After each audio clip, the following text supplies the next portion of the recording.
Social મીડિયામાં એક video ઝડપથી વાયરલ થઈ રહ્યો છે, જેમાં અમદાવાદમાં એક સ્ટ્રીટ કેફેમાં એક રોબોટ લોકોને બરફગોળો પીરસી રહ્યો છે અને તે લોકો વચ્ચે ચર્ચાનો વિષય બન્યો છે. નમસ્કાર, હું છું આપની સાથે કાવ્ય શાહ અને આપ જોઈ રહ્યા છો ન્યૂ ગુજરાતી ન્યૂઝ. આ દિવસોમાં એઆઈ અને રોબોટિક્સ પર ઘણી ચર્ચા થઈ રહી છે અને તેનો ટ્રેન્ડ ઝડપથી વધી રહ્યો છે.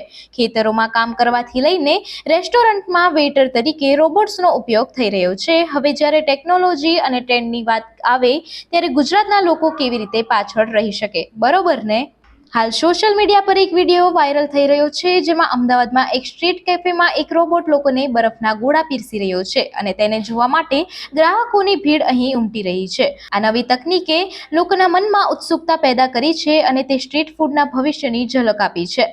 વિડીયોમાં જોવા મળી રહ્યું છે કે એક રોબોટ જે છે લોકોને બરફના ગોળા સર્વ કરે છે. આ રોબોટિક સર્વરની રજૂઆતથી માત્ર ફૂડ શોખીનોની રુચિ વધી નથી, પરંતુ સોશિયલ મીડિયા પર લોકોનું ધ્યાન પણ ખેંચ્યું છે.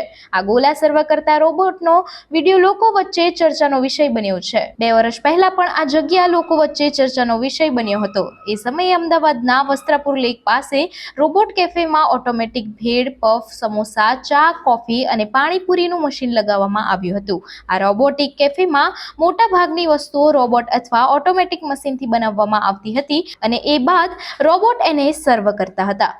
આવી જ નવી માહિતી અને સમાચાર જોવા માટે જોતા રહો ન્યૂ ગુજરાતી ન્યૂઝ.